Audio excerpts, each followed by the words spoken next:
आशा है कि पाठक इस प्रकार वेद का विचार करेंगे। इस लेख में रुद्रवाचक सब सूक्तों का प्राणवाचक भाव बताने के लिए स्थान नहीं है, इसीलिए इस स्थान पर केवल दिग्दर्शन नहीं किया है। अग्नि शब्द भी विशेष प्रसंग में प्राणवाचक है। पंच प्राण, पंच अग्नि, प्राणान अग्नि, होत्र आदि शब्दों द्वारा प्राण की अग्नि रूपता सिद्ध हुई है। इस भाव को देखने से पता लगता है कि अग्नि देवता के मंत्रों में भी प्राण का वर्णन गौण व्रति से है। मध्य स्थानीय देवताओं में वायु और इंद्र ये दो देवताएं प्रमुख हैं। वायु देवता की प्राण रूपता सुप्रसिद्ध ही है। स्थान सानिध्य से इंद्र में भी प्राण रूपत्व आ सकता है। इस दृष्टि से इंद्र देवता के मंत्रों में भी वेद में प्राण का वर्णन मिल सकता है। इस प्रकार अनेक देवताओं द्वारा वेद में प्राण शक्ति का वर्णन है। किसी स्थान पर व्यष्टि दृष्टि से है और किसी स्थान पर समष्टि दृष्टि से है। यह सब प्राण का वर्णन एकत्र करने से ग्रंथ विस्तार बहुत हो सकता है। इसीलिए यहाँ केवल उतना ही लेख लिखा जाता है कि जिन मंत्रों में स्पष्ट रूप से प्राण का वर्णन आ गया है। अब प्राण की सत्ता कितनी व्यापक है उसके वर्णन निम्न मंत्रों में देखिए। प्राण का मीठा चाबुक, इस पृथ्वी की और समुद्र की बड़ी शक्ति तू है, ऐसा सब कहते हैं। जहाँ से चमकता हुआ मीठा चाबुक चलता है वही प्राण है और वही अमृत है। आदित्यों की माता, वसुओं की दुहिता, प्रजाओं का प्राण और अमृत की नाभि, यह मीठा चाबुक है। यह तेजस्वी तेज उत्पन्न करने वाली और मृत्यु के अंदर संचार करने वाली है। इस मंत्र में मधु कषा शब्द है। मधु का अर्थ मीठा स्वादु है और कषा का अर्थ चाबुक है। चाबुक घोड़ा गाड़ी चलाने वाले के पास होता है। चाबुक मारने से गाड़ी के घोड़े चलते हैं। उक्त मंत्र में मधु कषा अर्थात मीठा चाबुक का वर्णन है। यह मीठा चाबुक अश्वनी देवों का है। अश्वनी देव प्राण रूप से नासिका स्थान में रहते हैं। प्राण अपान श्वास, उच्छ्वास, दाएं और बाएं नाक का श्वास, यह अश्वनी देवों का प्राणमय रूप शरीर में है। इस शरीर में अश्वनी रूप प्राणों का मीठा चाबुक कार्य कर रहा है और शरीर रूपी रथ के इंद्रिय रूप घोड़ों को चला रहा है। इस चाबुक का यह स्वरूप देखने से वेद के इस अद्वितीय और विलक्षण अलंकार की कल्पना पाठकों के मन में स्थिर हो सकती है। यह प्राणों का मीठा चाबुक हम सबको प्रेरणा कर रहा है। इसकी प्रेरणा के बिना इस शरीर में कोई कार्य होता नहीं है। इतना ही नहीं परंतु सब जगत में यह मीठा चाबुक ही सबको गति दे रहा है। सब जगत में यह प्राण का कार्य देखने योग्य है। मंत्र कहता है कि इस मीठे चाबुक में पृथ्वी और जल की सब शक्ति रहती है। जहाँ से यह मीठा चाबुक चलाया जाता है वहीं प्राण और अमृत रहता है। प्राण और अमृत एकत्र ही रहता है, क्योंकि जब तक शरीर में प्राण रहता है तब तक मरण की भीति नहीं होती। और सभी जानते हैं कि प्राणियों के शरीरों में प्राण ही सबका प्रेरक है। इसीलिए उनके चाबुक की कल्पना उक्त मंत्र में कही है, क्योंकि शरीर रूपी रथ के घोड़े चलाने का कार्य यही चाबुक कर रहा है।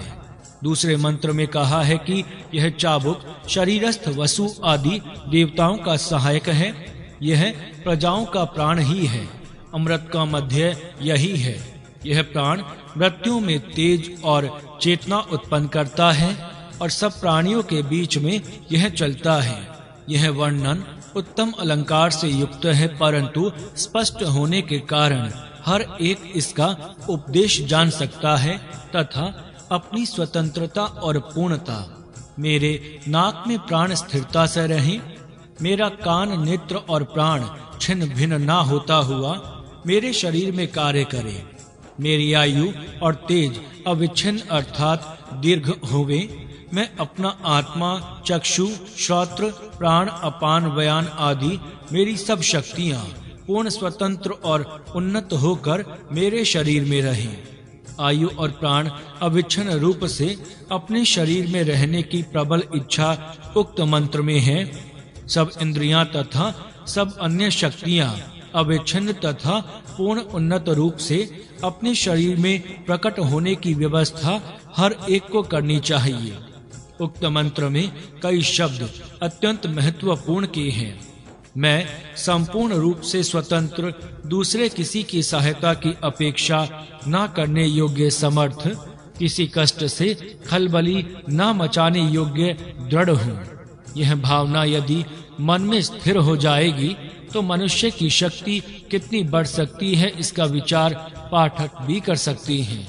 मेरी इंद्रिय, मेरा प्राण तथा मेरे अन्यत्र अवयव ऐसे दृढ़ और बलवान होने चाहिए कि मुझे उनके कारण कभी क्लेश न हो सके तथा किसी दूसरी शक्ति की अपेक्षा न करता हुआ मैं पूर्ण स्वतंत्रता के साथ आनंद से अपने महान पुरुषार्थ का कार्य कर सकूं। कोई यह ना समझे कि यह केवल ख्याल ही है, परंतु मैं यहाँ यह कह सकता हूँ कि यदि मनुष्य निश्चय करेंगे तो निसंदेह वे अपने आप को इस प्रकार पूर्ण स्वतंत्र बना सकते हैं और उक्त शक्तियों का पूर्ण विकास वे अपने अंदर कर सकती हैं तथा प्राण की मित्रता, यही प्राण हमारा मित्र बने। हे परमेष्ठित, हमें वह दीर्घ आयु और तेज के साथ प्राप्त हो। प्राण के साथ मित्रता का तात्पर्य इतना ही है कि अपने शरीर में प्राण बलिष्ठ होकर रहे, कभी अल्प आयु में प्राण दूर ना हो। अपने आयुष्य में परमेष्ठी परमात्मा की ही सेवा और उपासना करनी चाहिए। परमात्मा सर्वश्रेष्ठ गुणों का केंद्र होने से परमात्मा चिंतन द्वारा सभी श्रेष्ठ सद्गुणों का ध्यान होता है और मनुष्य जिसका सदा ध्यान करता है उसके समान बन जाता है।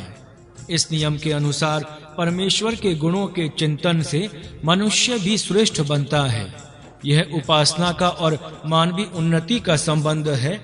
इस प्रकार जो सत्पुरुष अपनी प्राण शक्ति को बढ़ाता है उसकी प्राण शक्ति कितनी विस्तृत होती है इसकी कल्पना निम्न मंत्र से हो सकती है।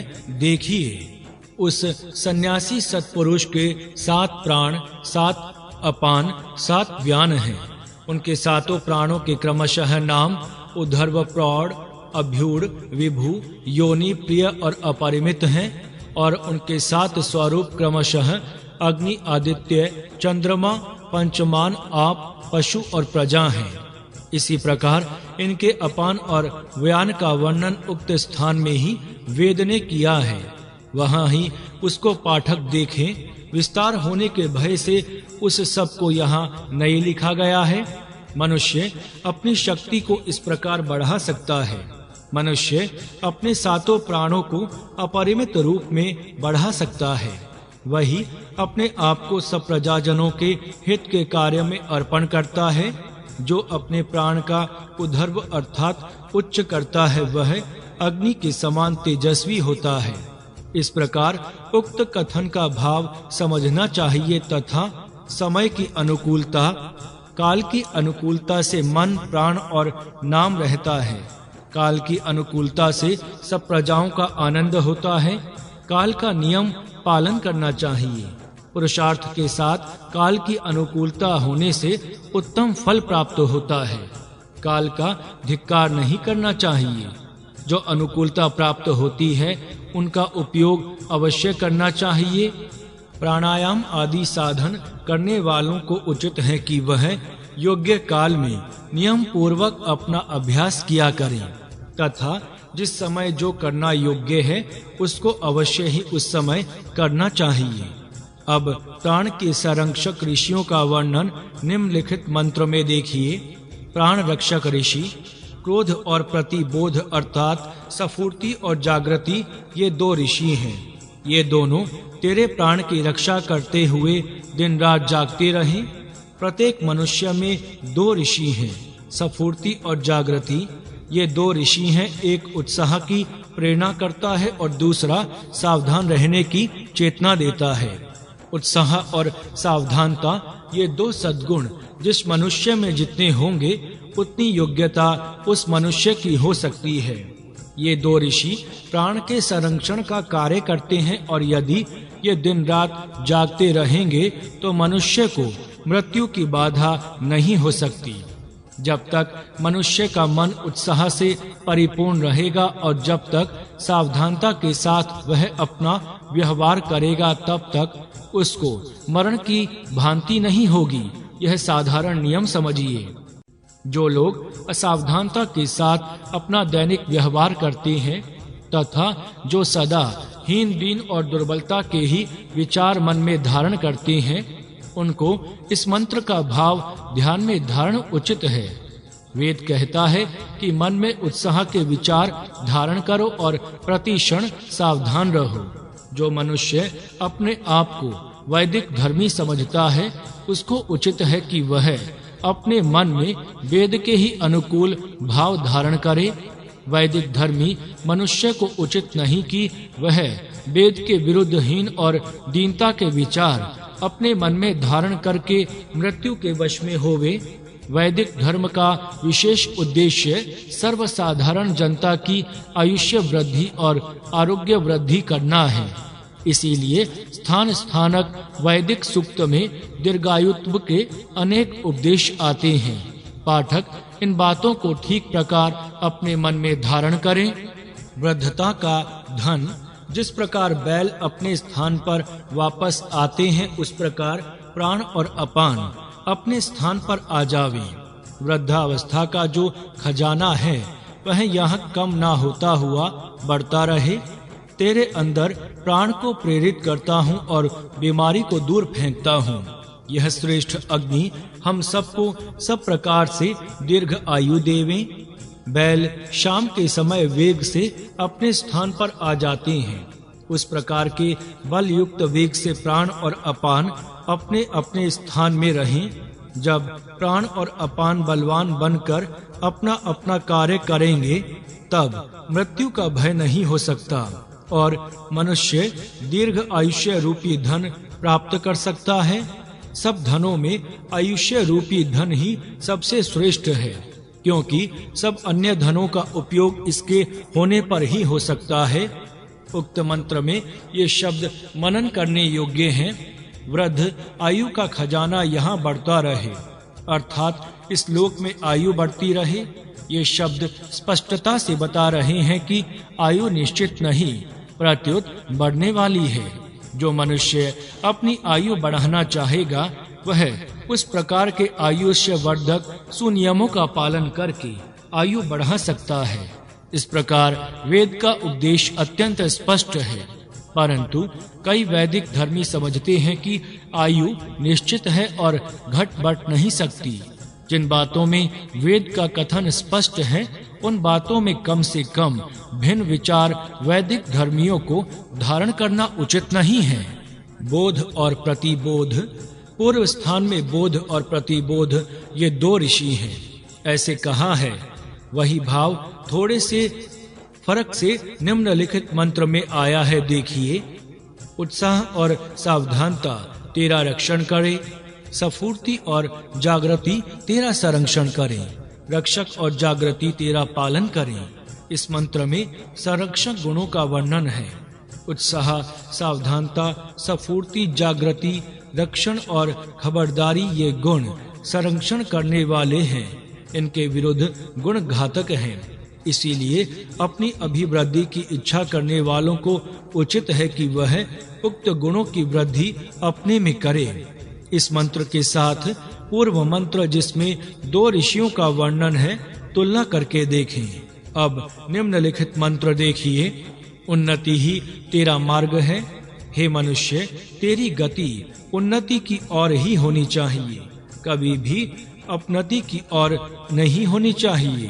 तेरी दीर्घ आयुष्य के लिए मैं बल का विस्तार करता हूँ। इस सुखमय शरीर रूपी अमृतमय रथ पर चढ़ें और जब तुम दीर्घ आयु से युक्त हो जाओगे तब सभाओं में संभाषण करोगे। अपना अभ्युदय करने का यत्न करना चाहिए। कभी ऐसा कर्म करना नहीं चाहिए जिससे अवनति होने की संभावना हो सके। जीवन के लिए प्राण का बल फैलाना चाहिए। प्राण को बल बढ़ाने से दीर्घ आयुष्य प्राप्त हो सकता है। यह शरीर रूपी उत्तम रथ है, जिसको इंद्रिय रूपी घोड़े जुते हैं। इस रथ में प्राण रूपी अमृत है, इसीलिए इसको सुखमय रथ कहा जाता है। इस सर्वोत्तम रथ पर आरूढ़ हो जाओ और अपनी उन्नति के मार्ग में आगे बढ़ो। जब तुम बल और दीर्घ आयुष्य प्राप्त करोगे, तब तुमको बड़ी बड़ी सभाओं में अवश्य ही संभाषण करना होगा, क्योंकि दूसरों का सुधार करने के लिए तुमको प्रयत्न करना चाहिए। जीवनार्थ युद्ध में सब जनता को उत्तम मार्ग बताने का कार्य तुम्हारा ही है। तुमको स्वार्थी बनना नहीं चाहिए, प्रत्युत जनता की उन्नति में अपनी उन्नति समझनी चाहिए। इस मंत्र से पता लगता है कि प्राणायाम आदि साधनों द्वारा दीर्घ आयु, उत्तम आरोग्य, अद्वितीय बल, सूक्ष्म बुद्धि और विशाल मन प्राप्त करने के पश्चात मनुष्य को अपना जीवन सार्वजनिक हित साधन करने में लगाना चाहिए। समाज से अलग होकर अपनी ही शांति प्राप्त करने मात्र से मनुष्य कृतकार्य नहीं हो सकता, परंतु जब एक नर अपने आप को उन्नत करने के पश्चात वैश्वानर के लिए आत्मसमर्पण करता है, तब ही वह उच्चतम अवस्था को प्राप्त कर सकता है। यही सर्वमेघ यज्ञ है। अस्तु, इस प्रकार उक्त मंत्र ने योगी मनुष्य के सम्मुख अंतिम उच्च आदर्श रख दिया है। आशा है कि सब श्रेष्ठ मनुष्य इस वैदिक आदर्श को अपने सम्मुख रखकर अपना जीवन इसके अनुसार ढालने का यत्न करेंगे। जब अन्य बातों का विचार यहाँ करना है, योगी जनों का अधिकार कहाँ तक पहुँचता है, इसका पता निम्न मंत्रों से लग सकता है। यम के दूत, मैं तेरे अंदर प्राण और अपान का बल, दीर्घ आयु, स्वास्थ्य आदि सब अच्छे भाव, वृद्धा अवस्था के पश्चात योग्य समय में मृत्यु आदि स्थापना करता हूँ। वैवस्त यम के द्वारा भेजे हुए यमदूतों को मैं ढूंढ ढूंढ कर दूर करता हूँ।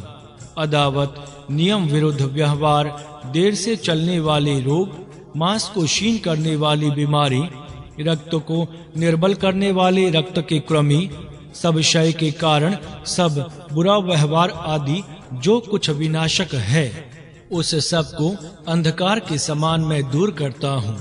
तेरे लिए मैं तेजस्वी, अमर और आयुष्यमान जात वेद से प्राण प्राप्त करता हूँ। जिस प्रकार तेरा अकाल मृत्यु ना होगा, तू अमर अर्थात दीर्घ जीवी बनेगा, मित्र भाव से संतुष्ट रहेगा और तुझे कष्ट ना होगा, उस प्रकार की समृद्धि तेरे लिए मैं अर्पण करता हूँ। इन मंत्रों में प्राण साधन करने के जो विलक्षण सिद्धि प्राप्त होती है, उसका उत्तम वर्णन है।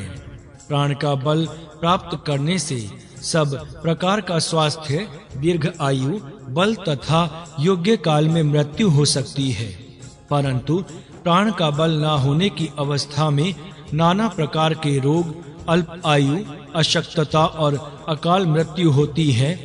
इससे प्राणायाम आदि द्वारा प्राण की शक्ति बढ़ाने की आवश्यकता स्पष्ट सिद्ध होती है।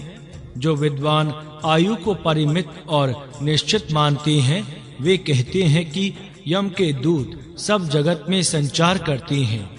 वे आयु की समाप्ति के समय मनुष्य के प्राणों का हरण करते हैं, इसीलिए आयु बढ़ नहीं सकती। इस अवैदिक मनन का खंडन करते हुए वेद कहता है कि जो यमदूत इस जगत में संचार करते होंगे, उनको भी प्राण के अनुष्ठान से दूर किया जा सकता है। इसमें मनुष्य पराधीन नहीं है। अनुष्ठान की रीति से प्राण का बल बढ़ावेंगे तो उसी क्षण यमदूत आपसे दूर हो सकते हैं। प्राणोपासना करने वालों के ऊपर यमदूत अपना प्रभाव नहीं डाल सकते। इस प्रकार का अभ्यदान वेद दे रहा है। इसकी और हर एक वैदिक धर्मी का ध्यान अवश्य जाना चाहिए। इस विचार को धारण करके निर्भय बनकर प्राणायाम द्वारा अपनी आयु हर एक को दीर्घ बनानी चाहिए तथा अन्य प्रकार का स्वास्थ्य भी प्राप्त करना चाहिए। प्राणायाम के अनुष्ठान से मनुष्य इतना बल प्राप्त कर सकता है कि जिससे वह यमदूतों को भी दूर भगा सकता है। इतना सामर्थ्य प्राप्त होता है, इसीलिए सब श्रेष्ठ पुरुष प्राणायाम का महत्व वर्णन करते हैं। प्राणायाम से सब प्रकार ही के व्याधि, दोष और रोगों के मूल कारण दूर हो सकते हैं। दुष्ट भाव, बुरा आचार, विधि नियमों के विरुद्ध व्यवहार आदि सब दोष इस अभ्यास से दूर होते हैं। सब प्रकार के रोगों के बीज शरीर से हट जाते हैं। जिस प्रकार सूर्य अपनी किरणों द्वारा अंधकार का निर्मूलन करता है, उस प्रकार योगी अपनी प्राण शक्ति के प्रभाव से सब रोग बीजों को दूर कर सकता है। जो सब बने हुए पदार्थों को यथावत जानता है, वह आत्मा जात वेदा अग्नि है। यह आत्मा अमृत रूप तथा आयुष्मान है, इसीलिए वही सबको अमर और आयुष्मान कर सकता है। जो उसके साथ अपनी अपनी आत्मा को योग साधन द्वारा संयुक्त कर सकते हैं, वे अपने आप को दीर्घ आयु से युक्त और अमृतत्व से पूर्ण बना सकते हैं। इस प्रकार से साधन संपन्न योगी अकाल मृत्यु से मरते नहीं, अमर बनते हैं, सदा संतुष्ट रहते हैं और प्रेम पूर्वक पूर्ण बनते हैं। इसीलिए सब प्रकार की समृद्धि से युक्त होते हैं। यही सच्ची समृद्धि है। मनुष्य का अधिकार है कि वह इस समृद्धि को प्राप्त करे। अथर्वा का सिर चित्त वृत्तियों का विरोध करना और मन की सब वृत्तियों को स्वाधीन रखकर उनको अच्छे ही कर्म में लगाना योग कहलाता है। इस प्रकार का पुरुषार्थ जो करता है, उसको योगी कहते हैं। योगी के अंदर चंचलता नहीं रहती और दृढ़ स्थिरता मनोवृत्तियों में शोभा बढ़ाने लगती है। इस प्रकार के योगी का नाम अथर्वा होता है। अचंचल यह अथर्वा शब्द का भाव है। एकाग्रता की सिद्धि उसको प्राप्त होती है। इस अथर्व का जो वेद है, वह अथर्व वेद है। अथर्व वेद सर्व सामान्य मनुष्यों के लिए नहीं है। योग साधन का इसमें मुख्य भाग होने से तथा सिद्ध अवस्था की बातें इसमें होने से यह अथर्व वेद का योगियों का वेद है। इसमें इसी कारण प्राणायाम विषयक उपदेश सब अन्य वेदों की अपेक्षा अधिक है। इस वेद में अथर्वा के सिर का वर्णन निम्न प्रकार किया गया है। देवों का कोश स्थिर चित्त योगी अपने मस्तिष्क के साथ हृदय को सीता है और सिर के मस्तिष्क के ऊपर अपने प्राण को भेज देता है। वही अथर्वा का सिर है कि जिसको देवों का कोश कहा जाता है। उसका रक्षण प्राण, अन्न और मन करते हैं। अमृत से परिपूर्ण इस ब्रह्म की नगरी को जो जानता है, उसको ब्रह्म और इतर देव चक्षु, प्राण और प्रजा देते हैं। वृद्धावस्था के पूर्व चक्षु और प्राण उसको छोड़ते नहीं। जो इस ब्रह्मपुरी को जानता है और जिसमें रहने के कारण आत्मा को पुरुष कहते हैं। 8 चक्र और 9 द्वारों से युक्त यह देवों की अयोध्या नगरी है। इसमें तेजस्वी कोश है, वही दे दीप्यमान स्वर्ग है। 3 आरों से युक्त और 3 स्थानों पर रहे हुए उस तेजस्वी कोश में जो पूज्य आत्मा है, उसको ब्रह्मज्ञानी लोग जानते हैं। इस दे दीप्यमान, मनोहर, यशस्वी और अपराजित नगरी में ब्रह्मा प्रवेश करता है। योग साधन करने वालों के लिए यह उपदेश अमूल्य है। इसमें सबसे पहली बात यही कही गई है कि हृदय और मस्तिष्क को एक रूप बनावें। हृदय का धर्म भक्ति है और मस्तिष्क का धर्म विचार है। भक्ति और विचार का विरोध नहीं होना चाहिए। दोनों एक ही कार्य में सम अधिकार से प्रवृत्त होने चाहिए। जहाँ ये दोनों केंद्र विभक्त होते हैं, उसमें दोष उत्पन्न होते हैं। धर्म में विशेषतः मस्तिष्क की तर्कना और हृदय की भक्ति को समान स्थान मिलना चाहिए। जिस धर्म में इनको समान स्थान नहीं होता, उस धर्म में बड़े दोष होते हैं। शिक्षा विभाग में भी मस्तिष्क और हृदय का समविकास होने योग्य शिक्षा होनी चाहिए। जिस शिक्षा में केवल मस्तिष्क की तर्क शक्ति बढ़ती है, उस शिक्षा प्रणाली से नास्तिकता उत्पन्न होती है, और जिससे केवल भक्ति बढ़ती है, उस प्रणाली से अंधविश्वास बढ़ता है। इसीलिए तर्क और भक्ति का सम विकास होने से दोनों दोष दूर होते हैं और सब प्रकार की उन्नति होती है। योग साधन करने वालों को उचित है कि वह अपने में मस्तक की तर्क शक्ति और हृदय की भक्ति सम प्रमाण में विकसित करें। यही भाव मूर्धा और हृदय को सीने के उपदेश में है। दोनों को सीकर एक करना चाहिए और दोनों को मिलाकर आत्म उन्नति के कार्य में समर्पित करना चाहिए। ब्रह्मलोक की प्राप्ति मस्तिष्क के ऊपर के स्थान में प्राण को प्रेरित करना, यह दूसरा उपदेश उक्त मंत्रों में है। मस्तिष्क में सहस्त्रार चक्र है और इसके नीचे पृष्ठ वंश के साथ कई चक्र हैं। प्राणायाम द्वारा नीचे से एक एक चक्र में प्राण भरने की क्रिया साध्य होती है और सबसे अंत में इस मस्तिष्क के सहस्त्रार चक्र में प्राण भेजा जाता है। इस अवस्था से पूर्व पृष्ठ वंश की नाड़ियों में प्राण का उत्तम संचार होता है। तत्पश्चात मस्तिष्क के सहस्त्रार चक्र में प्राण पहुंचता है और भ्रमरंध्र तक प्राण की गति होती है। यह प्राण की सर्वोत्तम गति है। यही ब्रह्मलोक होने से तथा इस स्थान में प्राण के साथ आत्मा की गति होने से इस अवस्था में मुमुक्षु को ब्रह्मलोक प्राप्त होता है। इसीलिए इस अवस्था को सबसे श्रेष्ठ अवस्था कहते हैं। यह सबसे श्रेष्ठ अवस्था प्राणायाम के नियम पूर्वक अभ्यास से प्राप्त होती है। इस कारण यह योगियों को प्राप्त होने वाली अवस्था है। देवों का कोश अथर्वा अर्थात योगी का उप प्रकार का सिर सचमुच देवों का खजाना है। इस प्रकार के अथर्वा के सिर में सब दिव्य भावनाएं रहती हैं। सब दिव्य श्रेष्ठ दैवी शक्तियों का निवास उनके शरीर में होता है। इसीलिए उनका देह देवताओं का सच्चा मंदिर है। इन देवताओं के मंदिर की रक्षा करने वाले जो वीर हैं, उनके नाम प्राण, मन और अन्न हैं। बलवान प्राण सब रोग बीजों और शारीरिक दोषों को हटाती हैं। श्रेष्ठ सद्गुणी और सत्यनिष्ठ मन अपने सुविचारों द्वारा इसको सुरक्षित रखता है। मन की प्रबल इच्छा शक्ति द्वारा सभी दोष दूर हो सकते हैं और आदर्श अवस्था प्राप्त हो सकती है। सात्विक अन्न के सेवन करने से शरीर निर्दोष बनता है, मन भी सात्विक बनता है और प्राण का बल भी बढ़ता है। इस प्रकार ये 3 बार प्राण, मन और अन्न परस्परों का संवर्धन करते हुए सब मिलकर योगी की सहायता करते हैं। यही प्राणायाम का यश है। ब्रह्म की नगरी हृदय में है और उसमें अमृत है। वह अमृत देव प्राशन करते हैं और पुष्ट होते हैं, अर्थात हृदय स्थानीय रुधिर ही सब इंद्रियों में जाकर वहाँ का आरोग्य स्थिर रहता है।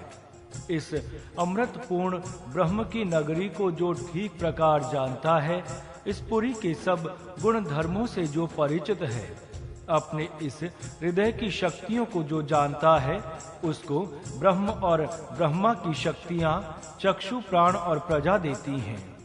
चक्षु शब्द से सब इंद्रियां और अवयवों की सूचना होती है। प्रजा शब्द सुप्रजा का बोध करता है और प्राण कद से सामर्थ्य युक्त जीवन का ज्ञान होता है। तात्पर्य इस अपने हृदय की शक्तियों का उत्तम ज्ञान प्राप्त करने से उक्त प्रकार के लाभ हो सकते हैं।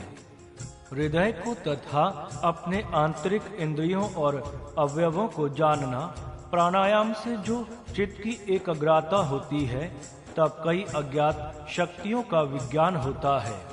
उसी अवस्था में आंतरिक उपकरणों का विज्ञान होता है। इस रीति से हृदय आदि अंतरंगों का पूर्ण ज्ञान होने के पश्चात वहाँ अपने आत्मा की शक्ति कैसे अद्भुत रीति से कार्य कर रही है, इसका साक्षात्कार होता है। इस प्रकार अपने आत्मा की शक्ति विदित होते ही उक्त फल प्राप्त होता है। सुप्रजा निर्माण करने की शक्ति, दीर्घ आयु और बलवान इंद्रिय, ये 3 फल अपने हृदय का तथा वहाँ की आत्मशक्ति का ज्ञान प्राप्त करने वालों को होते हैं। जो पुरुष ब्रह्मज्ञानी बनता है वह अकाल मृत्यु से नहीं मरता। पूर्ण आयुष्य की समाप्ति के पश्चात स्वकीय इच्छा से वह मरता है। आयुष्य की समाप्ति तक उसके संपूर्ण इंद्रिय, अवयव और अंग बलवान और कार्यक्षम रहती हैं। यह ब्रह्म ज्ञान का फल है। कोई यहाँ शंका करेंगे कि ब्रह्म ज्ञान का यह फल कैसे प्राप्त होता है। इस शंका के उत्तर में निवेदन है कि ब्रह्म ज्ञान से आत्मिक शांति होती है और उस कारण उसको उक्त फल प्राप्त हो सकती है, तथा जो ब्रह्मज्ञानी होता है उसका आचार विचार शक्ति क्षीण करने वाले ना होने के कारण उसकी शक्ति कभी क्षीण होती ही नहीं, प्रत्युत उसकी शक्ति विकसित होती है। जिसकी शक्ति की अभिवृद्धि होती है उसकी उक्त बातें प्राप्त करनी शक्य ही है। अयोध्या नगरी 8 चक्र और 9 द्वारों से युक्त यह देवताओं की नगरी है।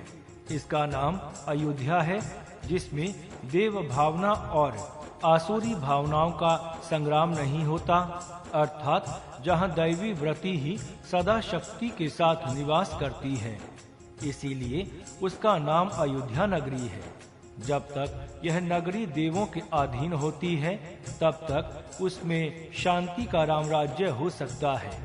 इंद्रियों के 9 द्वार हैं और इसमें पृष्ठ वंश में मूलाधार आदि 8 चक्र हैं। इस नगरी में हृदय स्थान में प्रकाशमय स्वर्ग है। वहाँ प्राणायाम आदि साधनों द्वारा प्राप्तव्य स्थान है। प्राप्तव्य का अर्थ स्वीकीय इच्छा से प्राप्तव्य है, अन्यथा वह स्थान सभी प्राणी मात्र के पास है ही, परंतु बहुत ही थोड़े लोग हैं कि जो अपनी इच्छा से उसमें प्रवेश कर सकते हैं। आत्मशक्ति का प्रभाव जानते हुए उस स्थान को जानना और ज्ञान के साथ उसमें निवास करना योग साधन से साध्य है। अयोध्या के राम, इस नगरी में जो पूजनीय देव है वहाँ आत्मा राम है। उसको ब्रह्मज्ञानी लोग ही जानते हैं, अन्यों को उनका पता नहीं लग सकता। इस यशस्वी नगरी में विजय ब्रह्म प्रवेश करते हैं। जीवात्मा जब आसुरी भावनाओं पर विजय प्राप्त करता है तब वह अपनी राजधानी में विजय उत्सव करता हुआ प्रवेश करता है। यह राजधानी अयोध्या नगरी यश से परिपूर्ण है, दुखों की हरण करने वाली है और तेज से प्रकाशित है। इसका पराजय आसुरी भावनाओं के द्वारा कभी हो ही नहीं सकता, इसीलिए इसका नाम ही अपराजित अयोध्या है। हे, अपने हृदय की इस शक्ति को जानना चाहिए। मैं अपराजित हूँ, दुष्ट भावों से मैं कभी पराजित नहीं हो सकता। मैं सदा विजय ही रहूंगा, मेरा नाम ही विजय है। इत्यादि भाव उपासकों को अपने अंदर धारण करने चाहिए। मैं हीन, दीन, दुर्बल और अधम हूँ, इस प्रकार के भाव कदापि मन में धारण नहीं करने चाहिए। ये अवैदिक भाव है। इस मंत्र में आत्मा का विजय स्वरूप बताया गया है। आशा है कि वैदिक धर्मी सज्जन इस भाव को धारण करेंगे। अपनी आत्मा का ही यह वर्णन है। आत्मा किस प्रकार के भाव से पराजित होती है और किस भावना के धारण करने से विजय होती है, इसका सूक्ष्म वर्णन इसमें दिया गया है। आत्मा ही ब्रह्मा है। वह हृदय कमल में निवास करती है। हंस अर्थात प्राण उसका वाहन है। आदि वर्णन पूर्व स्थल में आ चुका है। यह ब्रह्मा की नगरी है। यही देवों की पुरी अमरावती है। यही सब कुछ है। पाठक प्रयत्न करके अपने अंदर इस शक्ति का अनुभव करें और अपना विजय संपादन करें। अब चारों वेदों से अनेक मंत्रों द्वारा जो जो उपदेश ऊपर दिया गया है उसका सारांश मैं नीचे देता हूँ, जिसको पढ़ने से पूर्वोक्त सब कथन का भाव हृदय में प्रकाशित हो सकेगा। पहला, आंतरिक प्राण का बाहरी वायु के साथ नित्य संबंध है। दूसरा, जितना प्राण होता है उतनी ही आयु होती है, इसीलिए प्राण शक्ति की वृद्धि करने से आयुष्य की वृद्धि हो सकती है। तीसरा, प्राण रक्षण के नियमों के अनुकूल आचरण करने से न केवल प्राण का बल बढ़ता है, प्रत्युत चक्षु आदि सभी इंद्रियों, अवयवों और अंगों की शक्ति बढ़ती है और उत्तम आरोग्य प्राप्त हो सकता है। चौथा, प्राणायाम के साथ मन में शुभ विचारों की धारणा करने से बड़ा लाभ होता है। पांचवा, सूर्य प्रकाश का सेवन तथा भोजन में घी का सेवन करने से प्राणायाम का शीघ्र सिद्धि होती है। छठा, प्राण शक्ति का विकास करना हर एक का कर्तव्य है, क्योंकि आत्मा की शक्ति के साथ प्रेरित प्राण शरीर के प्रत्येक अंग में जाकर वहां के स्वास्थ्य की रक्षा और बल की वृद्धि करता है। सातवां, एक ही प्राण के प्राण अपान, व्यान, उदान और समान ये भेद हैं तथा अन्य उपप्राण भी उसी के भेद हैं। आठवां, संतोष, व्रति और पवित्रता से प्राण का सामर्थ्य बढ़ता है। नवां, प्राण का वीर्य के साथ संबंध है। वीर्य रक्षण से प्राण शक्ति की वृद्धि होती है और प्राणायाम से वीर्य की स्थिरता होती है। इस प्रकार इनका परस्पर संबंध है। 10वां, परमेश्वर की उपासना और संगीत का अभ्यास, इन दोनों से प्राण का बल बढ़ जाता है। 11वां, प्राण शक्ति की रक्षा और अभिवृद्धि के लिए सब अन्य इंद्रियों के सुखों को त्यागना चाहिए, अर्थात अन्य इंद्रियों के सुख प्राप्त करने के लिए प्राण की हानि करनी नहीं चाहिए। 12, सब शक्तियों में प्राण शक्ति ही मुख्य और प्रमुख शक्ति है। 13, सत्कर्म के साथ प्राण का पोषण करना चाहिए। 14, वाचा, मन और कर्म में शुद्धता और पवित्रता रखनी चाहिए, इनसे बल बढ़ता है। 15, सोने के समय अपनी सब इंद्रिय शक्ति किस प्रकार आत्मा में ली। 10वां, परमेश्वर की उपासना और संगीत का अभ्यास, इन दोनों से प्राण का बल बढ़ जाता है। 11वां, प्राण शक्ति की रक्षा और अभिवृद्धि के लिए सब अन्य इंद्रियों के सुखों को त्यागना चाहिए, अर्थात अन्य इंद्रियों के सुख प्राप्त करने के लिए प्राण की हानि करनी नहीं चाहिए। 12, सब शक्तियों में प्राण शक्ति ही मुख्य और प्रमुख शक्ति है। 13, सत्कर्म के साथ प्राण का पोषण करना चाहिए। 14, वाचा, मन और कर्म में शुद्धता और पवित्रता रखनी चाहिए, इनसे बल बढ़ता है। 15, सोने के समय अपनी सब इंद्रिय शक्ति किस प्रकार आत्मा में लीन होती है और उठने के समय पुनः किस प्रकार व्यक्त रूप में कार्य करने लगती है, इसका विचार करना और इसमें प्राण के कार्य का अनुभव लेना चाहिए। इस अभ्यास से आत्मा की विलक्षण शक्ति जानी जा सकती है। 16, संपूर्ण रोग बीजों और शारीरिक दोषों को प्राण ही दूर करता है। जब तक प्राण है तब तक शरीर में अमृत है। 17, भोजन के साथ प्राण शक्ति, आयुष्य, आरोग्य आदि का संबंध है, इसीलिए ऐसा उत्तम सात्विक भोजन करना चाहिए कि जो आयुष्य, आरोग्य आदि की वृद्धि कर सके। 18, सहस्त्रों सूक्ष्म रूपों से शरीर में प्राण कार्य करता है। 19, प्राण संवर्धन के नियमों के विरुद्ध व्यवहार करने से सब शक्ति क्षीण होकर अकाल मृत्यु होती है, इसीलिए इस प्रकार की नियम विरुद्ध आचरण करने की प्रवृत्ति को रोकना चाहिए।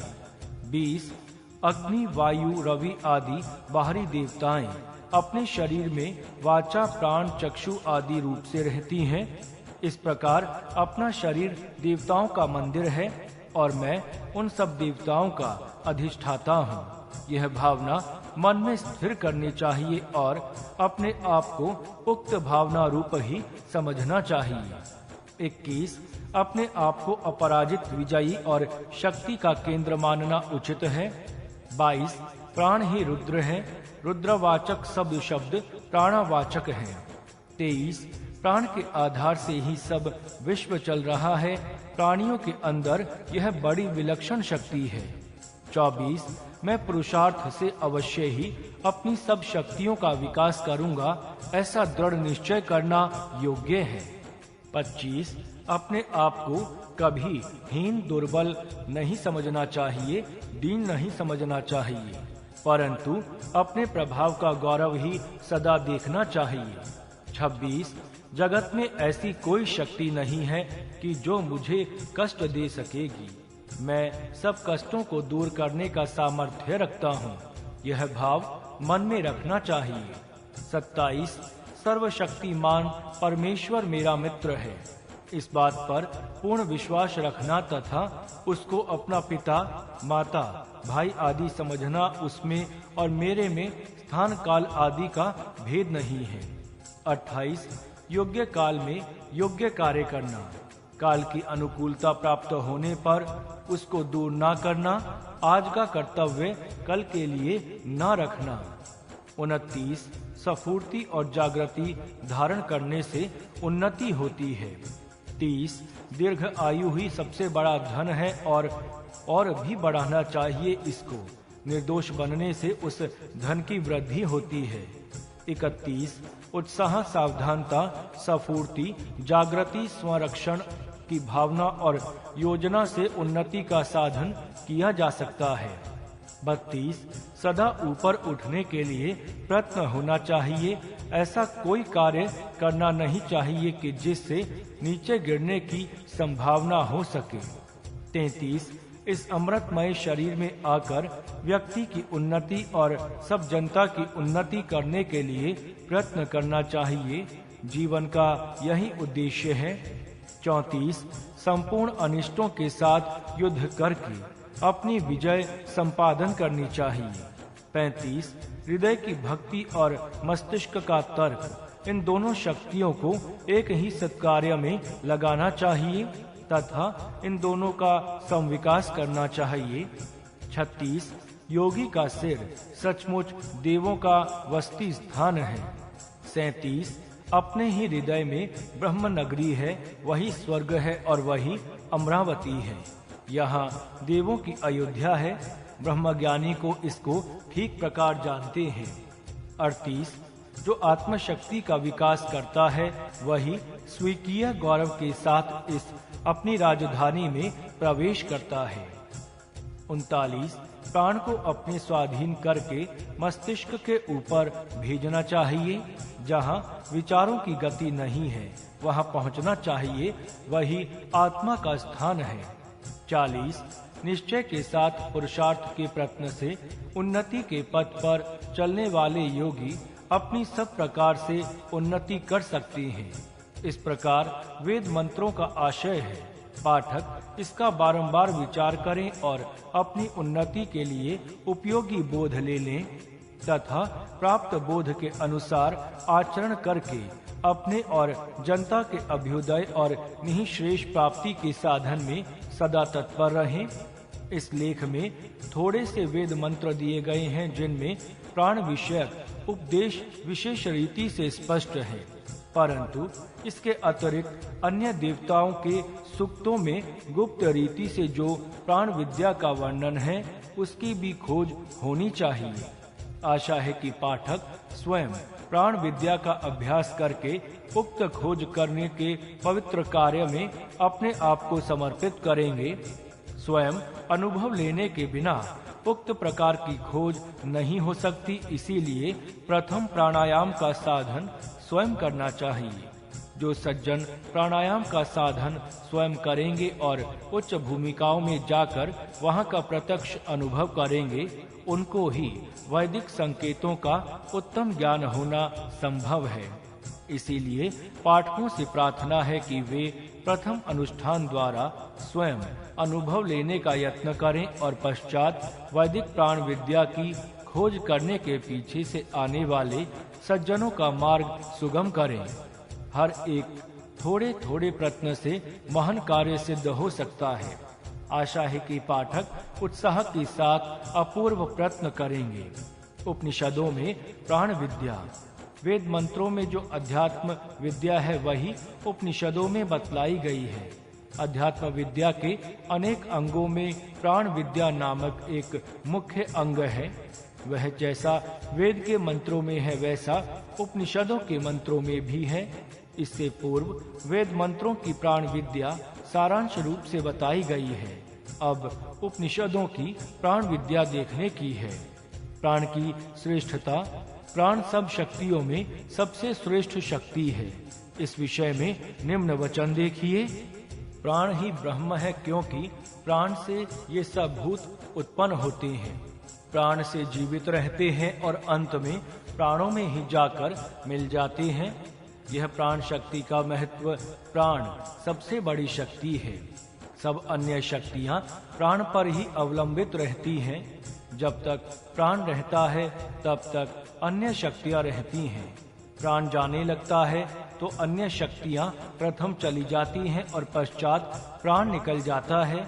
न केवल प्राणियों को ही प्राण का आधार है, परंतु औषधि, वनस्पति तथा अन्य स्थिर चर पदार्थ, इन सबको भी प्राण शक्ति का ही आधार है। प्राण शक्ति सर्वत्र व्यापक है और सबके अंदर रहती हुई सबका धारण पोषण कर रही है। प्रजापति परमात्मा ने सबसे प्रथम जो दो पदार्थ उत्पन्न किए, उनमें से एक प्राण है और दूसरी रई है। इस विषय में देखिए, परमेश्वर ने सबसे प्रथम स्त्री पुरुष का एक जोड़ा उत्पन्न किया। उसमें एक प्राण है और दूसरी रई है। जगत में आदित्य ही प्राण है और चंद्रमा तथा मूर्तिमान जगत, जिसमें दृश्य और अदृश्य पदार्थ मात्र हैं, रई है। अर्थात एक प्राण शक्ति और दूसरी रई शक्ति सबसे प्रथम उत्पन्न हुई है। इसका भाव निम्न कोष्टक से ज्ञात होगा। देखिए, प्राण और रई। प्राण आदित्य, रई चंद्रमा। प्राण पुरुष, रई स्त्री प्रकृति। प्राण पॉजिटिव, रवि नेगेटिव। जगत के ये माता पिता हैं। इनसे ऋषि की और सृष्टि की उत्पत्ति हुई है। संपूर्ण जगत में इनका कार्य है। सूर्यमाला में सूर्य प्राण है, अन्य चंद्र आदि रई हैं। शरीर में मुख्य प्राण प्राण है और अन्य स्थूल शरीर रई है। देह में सीधी बगल प्राण है और बाई बगल रई है। इस प्रकार एक दूसरे के अंदर रई और प्राण शक्तियां व्यापक हैं। किसी स्थान पर ये दोनों शक्तियां नहीं हैं, ऐसा नहीं है। सर्वत्र रहकर सब स्थिर चर में इनका कार्य हो रहा है। इनको देखने से प्राण की सर्वव्यापकता का पता लग सकता है। इस प्रकार यह सब देवों का देव है। इसीलिए कहा है कि एक देव कौन सा है? प्राण है। अर्थात सब देवों में मुख्य एक देव कौन सा है? उत्तर में निवेदन है कि प्राण ही सबसे मुख्य और श्रेष्ठ देव है। और देखिए, प्राण ही सबसे मुख्य और श्रेष्ठ है। अन्य सब देव इसमें आधार से रहते हैं तथा पहला प्राण ही बल है, वह बल प्राण में रहता है। दूसरा प्राण ही अमृत है। तीसरा प्राण ही सत्य है। चौथा प्राण ही यश और बल है। इस प्रकार प्राण का महत्व है। प्राण की श्रेष्ठता इतनी है कि उसका वर्णन शब्दों से नहीं हो सकता। प्राण कहाँ से आता है? परमात्मा ने प्राण की उत्पत्ति की है। इसका वर्णन पूर्व स्थल में हो चुका है। परंतु इस प्राण शक्ति की प्राप्ति प्राणियों को कैसे होती है, इस विषय में निम्न मंत्र देखने योग्य हैं। सूर्य का जब उदय होता है तब सभी दिशाओं में सूर्य किरणों के द्वारा प्राण रखा जाता है। इस प्रकार सर्वत्र सूर्य किरणों के द्वारा ही प्राण पहुंचता है। यह सूर्य ही प्राण रूप वैश्वानर अग्नि है। यह सूर्य विश्व रूपम, सब रूप का प्रकाशक, हरिणम, अंधकार का हरण करने वाला, जात वेदसम, धनों का उत्पादक, एक श्रेष्ठ तेज से युक्त, सहस्त्रों किरणों के साथ प्रकाशने वाला, वह प्रजाओं का हृदय को प्राप्त होता है। वह सूर्य का वर्णन बता रहा है कि सूर्य का प्राण के साथ क्या संबंध है। सूर्य किरणों के बिना प्राण की प्राप्ति नहीं हो सकती। इस सूर्य मालिक का मूल प्राण यह सूर्य देव ही है। इसी कारण वेद मंत्र में आयु, आरोग्य, बल आदि के साथ सूर्य का संबंध वर्णन किया है। सूर्य प्रकाश का हमारे आरोग्य के साथ कितना घनिष्ठ संबंध है, इसका यहाँ पता लग सकता है। जो लोग सदा अंधेरे स्थान में रहते हैं, सूर्य प्रकाश में क्रीड़ा नहीं करते, सूर्य के प्रकाश से अपना आरोग्य नहीं संपादन करते हैं और अपने आरोग्य के लिए वैद्यों, हकीमों और डॉक्टरों के घर भरते रहते हैं, विष रूप दवाइयाँ पीते रहते हैं, उनकी अज्ञानता की सीमा कहाँ है। परमात्मा में अपार दया से सूर्य और वायु उत्पन्न किया है और उनसे पूर्ण आरोग्य संपादन हो सकता है। योग्य रीति से प्राणायाम द्वारा उनका सेवन किया जाएगा तो स्वभावतः ही आरोग्य मिल सकता है। इतना सस्ता आरोग्य होने पर भी मनुष्य ऐसी अवस्था तक आ पहुँचे कि अनंत संपत्ति का व्यय करने पर भी उनको आरोग्य नहीं प्राप्त होता। पाठकों, देखिए कि वेद के उपदेश से जनता कितनी दूर गई है। अस्तु, विश्वव्यापक प्राण प्राप्त होने का मार्ग इस प्रकार है। वह प्राण सूर्य में केंद्रित हुआ है, वहां से सूर्य किरणों द्वारा वायु में आता है और वायु के साथ हमारे खून में जाकर हमारा जीवन बढ़ाता है। जो प्राणायाम करना चाहते हैं उनको इस बात का ठीक ठीक पता होना चाहिए। इसी प्राण का और वर्णन देखिए। देवों का घमंड। एक समय ऐसा हुआ कि बाहरी सृष्टि में पृथ्वी, आप, तेज, वायु ये देव तथा शरीर के अंदर के वाचा, मन, चक्षु और श्रोत्र ये देव समझने लगे कि हम ही इस जगत को धारण करते हैं और हमारे से कोई श्रेष्ठ शक्ति नहीं है। इन देवों का यह गर्व देखकर प्राण कहने लगा कि हे देवों, ऐसी घमंड ना कीजिए। मैं ही अपने आप को 5 विभागों में विभक्त करके इसकी धारणा कर रहा हूँ। परंतु इस कथन को उन देवों ने माना नहीं। उस समय मुख्य प्राण वहां से हटने लगा, तब सब देव कांपने लगे। फिर जब प्राण आ गया तब देव प्रसन्न हुए। इससे देवों को पता लगा कि यह सब प्राण की शक्ति है कि जिसके कारण हम कार्य कर रहे हैं। हमारी ही केवल शक्ति से हम इस कार्य को चलाने में सर्वथा असमर्थ हैं। इस प्रकार जब देवों ने प्राण की महिमा विदित की तब वे प्राण की स्तुति करने लगे। यह स्तुति निम्न मंत्रों में है। प्राण स्तुति। यह प्राण अग्नि, वायु, सूर्य, प्रजनय, इंद्र, पृथ्वी, रई आदि सब हैं। जिस प्रकार रथ नाभि में आरे जुड़े होते हैं, उसी प्रकार प्राण में सब जुड़ा हुआ है। ऋचा, यजु, साम, यज्ञ, क्षत्र और ज्ञान सभी प्राण के आधार से हैं। हे प्राण, तू प्रजापति है और गर्भ में तू ही जाता है। सब प्रजाएं तेरे लिए ही बलि अर्पण करती हैं। तू देवों का श्रेष्ठ संचालक और पितरों की स्वीकीय धारण शक्ति है। अथर्वा, आंगिरस ऋषियों का सत्य तपाचरण भी तेरा ही प्रभाव है। तू इंद्र, रुद्र, सूर्य है। तू ही तेज से तेजस्वी हो रहा है। जब तू वृष्टि करता है तब सब प्रजा में आनंदित होती हैं, क्योंकि उनको बहुत अन्न इस वृष्टि से प्राप्त होता है। तू ही व्रात्य, एक ऋषि और सब विश्व का स्वामी है। हम दाता हैं और तू हम सबका पिता है। जो तेरा शरीर, वाचा, चक्षु, श्रोत्र और मन में है, उसको कल्याण रूप कर और हमारे से दूर ना हो। जो कुछ त्रिलोकी में है वह सब प्राण के वश में है। माता के समान हमारा संरक्षण करो और शोभा तथा प्रज्ञा हमें दो। यह देवों का बनाया प्राण सूक्त देखने से प्राण का महत्व ध्यान में आ सकता है। यह सूक्त कई दृष्टियों से विचार करने योग्य है। पहली बात जो इसमें कही गई है वह यह है कि चक्षु, श्रोत्र आदि इंद्रियां शरीर में तथा सूर्य, चंद्र, वायु आदि जगत में देव हैं और ये सब प्राण के वश में हैं। प्राण की शक्ति इनके अंदर जाती है और इनके द्वारा कार्य करती है। जिस प्रकार शक्ति आंख में जाकर आंख को देखने के लिए समर्थ बनाती है, उसी प्रकार सूर्य के अंदर विश्व व्यापक प्राण शक्ति रहकर प्रकाश कर रही है। इसीलिए आंख की दृष्टि और सूर्य की प्रकाश शक्ति आंख और सूर्य की नहीं है, प्रत्युत प्राण की है।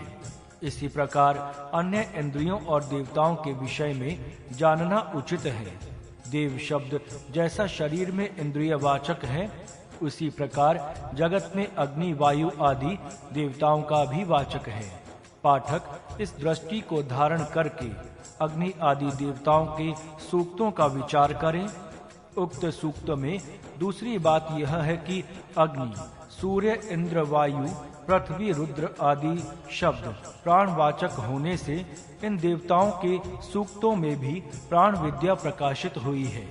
इसीलिए जो सज्जन अग्नि आदि सूक्तों का विचार करते हैं, वे उक्त सूक्तों में विद्यमान प्राण विद्या का भी विचार करें। अर्थात अग्नि, सूर्य आदि देवताओं के नामों का प्राण अर्थ समझकर उन सूक्तों का अर्थ करें। जो सूक्त सामान्य अर्थ वाले होंगे, उनके अर्थ इस प्रकार हो सकते हैं। देखिए, प्राण रूप अग्नि, प्राण से शोभा और पुष्टि प्रतिदिन प्राप्त होती है और वीर्य युक्त यश भी प्राप्त होता है। यह अत्यंत स्पष्ट ही है कि प्राण चला जाएगा तो ना तो शरीर की शोभा बढ़ेगी और ना शरीर की पुष्टि होगी, फिर यश मिलना तो दुरापास्त ही है। इस प्रकार बहुत विचार हो सकता है। यहाँ उतना स्थान नहीं है, इसीलिए यहाँ केवल दिग्दर्शन ही किया गया है। वेद के गूढ़ रहस्यों का इस प्रकार पता लग जाता है। इसीलिए पाठकों को उचित है कि वेद का स्वाध्याय प्रतिदिन किया करें। स्वाध्याय करते करते किसी न किसी समय वैदिक दृष्टि प्राप्त होगी और पश्चात कोई कठिनता नहीं होगी। उक्त सूक्तों में तीसरी बात यह है कि अग्नि आदि शब्द के गूढ़ अर्थ से प्राण विद्या का महत्व उसमें वर्णन किया गया है। इसका थोड़ा सा स्पष्टीकरण देखिए। पहला, प्राण इंद्रियों को चलाने वाला है, सूर्य आदि को चलाता है। प्राणायाम द्वारा विद्वान उन्नति को प्राप्त करते हैं। दूसरा, संपूर्ण पालक शक्तियों में सबसे श्रेष्ठ और पहले दर्जे की पालक शक्ति प्राण है और वही आत्म तत्व की धारणा करती है। तीसरी, सप्त ऋषियों का सत्य चाल चलन अथवा आचरण प्राण ही करता है। 2 आंख, 2 कान, 2 नाक और 1 मुख, ये सप्त ऋषि हैं। एक वेद और उपनिषदों में कहा है। चौथा, स्थिर अंगों के रसों का चलन, अंगिरसा अथवा भ्रमण प्राण ही करता है। प्राण के कारण पोषक रस सब अंगों में भ्रमण करता है और सर्वत्र पहुंचकर सर्वत्र पुष्टि करता है। इस प्रकार भाव उक्त सूक्त के वाक्यों में गुप्त रीति से है। प्रत्येक शब्द का आशय देखने से इसका पता लग सकता है। साधारण सूचना के लिए यहाँ उपयोगी होने वाले शब्दार्थ नीचे देता हूँ। अग्नि, पहला, गति देने वाला, उष्णता और तेज उत्पन्न करने वाला। दूसरा, सूर्य, प्रेरणा करने वाला, प्रकाश देने वाला। तीसरा, प्रजनय, पर जनय, पूर्णता करने वाला। चौथा, मघवान, महत्व से युक्त। पांचवा, वायु, हिलाने वाला और अनिष्ट को दूर करने वाला। छठा, पृथ्वी, विस्तृत, आधार देने वाली। सातवां, रही, तेज संपत्ति, शरीर संपत्ति आदि। आठवां, देवः, क्रीड़ा, विजिगीषा, व्यवहार, तेज, आनंद, हर्ष, निद्रा, उत्साह, सफूर्ति आदि देने वाला, दिव्य है। नौवां, अमृतः, अमृतत्व से युक्त। 10वां, प्रजापति ही, चक्षु आदि सब प्रजाओं का पालक, प्रजा उत्पन्न करने वाला। 11, वहितम, अत्यंत प्रेरक। 12, इंद्रः, ऐश्वर्यवान, भेदन करने वाला। 13, रुद्रः, रुद्रः, शब्द का प्रेरक। रुद्रः दुख को दूर करके आरोग्य देने वाला। 14 व्रातयः व्रत नियम के अनुकूल नियम के अनुसार आचरण करने वाला।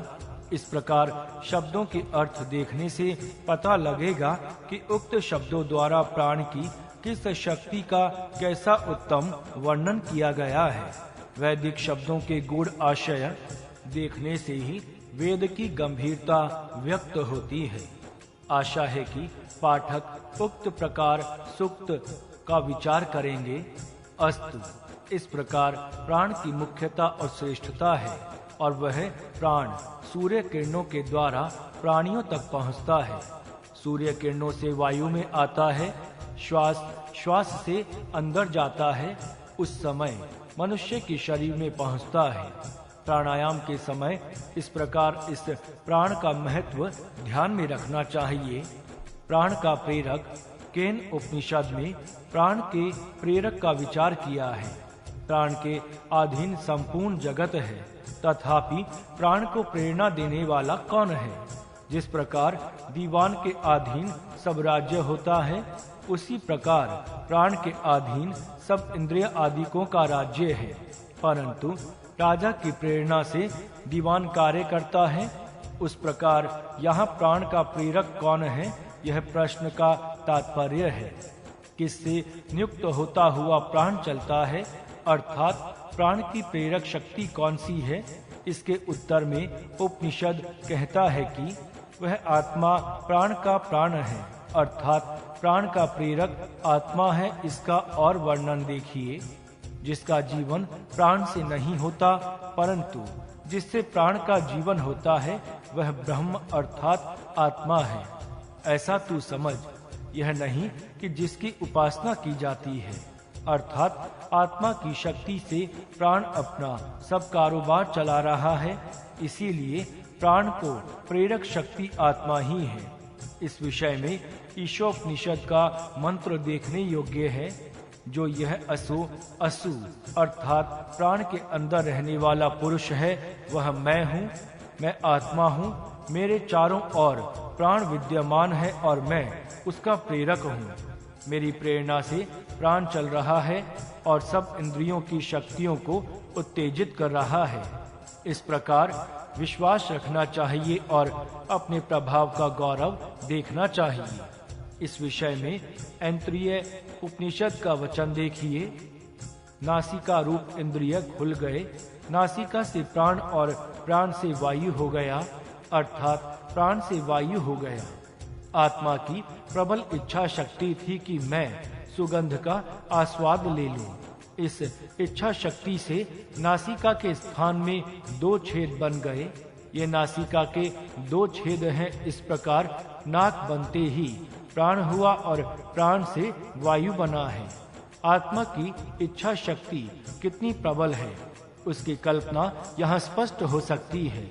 इस प्रकार शरीर में छेद करने वाली शक्ति जो शरीर के अंदर रहती है, वही आत्मा है। इसको इंद्र कहते हैं क्योंकि यह आत्मा इस शरीर में सुराख करने की शक्ति रखती है। इसकी प्रबल इच्छा शक्ति से विलक्षण घटनाएं यहाँ सिद्ध हो रही हैं। इसका अनुभव अपने शरीर में ही देखा जा सकता है। जो ऐसा समर्थ जीवात्मा है, वही प्राण का प्रेरक है। इसका सेवक प्राण है। यह प्राण वायु का पुत्र है, क्योंकि ऊपर दिए गए मंत्र में कहा है कि वायु प्राण बनकर नासिका में प्रविष्ट हुआ। इसीलिए वायु का यह प्राण पुत्र है। यही मारुति है। मारुति का अर्थ मारुत अर्थात वायु का पुत्र। विश्व में व्यापने वाला पवन वायु है। उसका एक अंश शरीर में अवतार लेता है, इसीलिए इसको पवनात्मज कहते हैं। यही हनुमान मारुति राम सखा है। अवतार की मूल कल्पना यहाँ व्यक्त हो सकती है। विश्व व्यापक शक्तियाँ अवतार रूप से कर्म भूमि में अर्थात इस देह में आकर कार्य करती हैं। वायु के पुत्रों की जो कल्पना पौराणिक साहित्य में है, वह यही है। इसको चिरंजीवी कहा गया है। इसका कारण इस लेख में पूर्व स्थल में बताया गया है। प्राण के अमृतत्व के साथ इसका चिरंजीवत्व सिद्ध होता है। इस प्रकार यह हनुमान जी का रूपक है। इसका संपूर्ण वर्णन किसी अन्य स्थान में किया जाएगा। यहाँ संक्षेप से सूचना मात्र लिखी है, अर्थात हनुमान जी की उपासना मूल में प्राणोपासना ही है। यह सब दशरथ जी के राम की सहायक है। 10 इंद्रियों के रथ में जो आनंद रूप आत्मा है, उसका यह प्राण नित्य सहायक ही है तथा 10 मुख की लंका को जलाने वाला है। 10 इंद्रियों में मुख्यतः भोग में जो प्रवृत्तियां होती हैं, उनका प्राणायाम के अभ्यास से दहन होता है। इत्यादि विचार से पूर्वोक्त कल्पना अधिक स्पष्ट होगी। पाठक इसका विचार करें। पूर्वोक्त उपनिषद में प्राण का प्रेरक आत्मा कहा है और उक्त इतिहास में वायुपुत्र का प्रेरक दशरथी राम कहा है। दोनों का तात्पर्य एक ही है। सुज्ञवाचक विचार के द्वारा इसके मूल भाग को जान सकते हैं। पूर्वोक्त ईशोपनिषद के वचन में असोह अहम शब्द आए हैं। प्राण के अंदर रहने वाला मैं आत्मा, यही भाव बृहदारण्यक के निम्न वचन में है। जो प्राण के अंदर रहता है, प्राण के अंदर रहने पर भी जिसको प्राणः न वेद, प्राण जानता नहीं, जिसका शरीर प्राण है, जो अंदर से प्राण का नियमन करता है, यह तेरा अंतर्यामी अमर आत्मा है।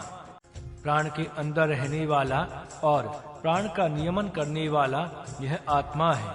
इस कथन के अनुसार आत्मा का प्राण के साथ नित्य संबंध है। यह बात स्पष्ट होती है।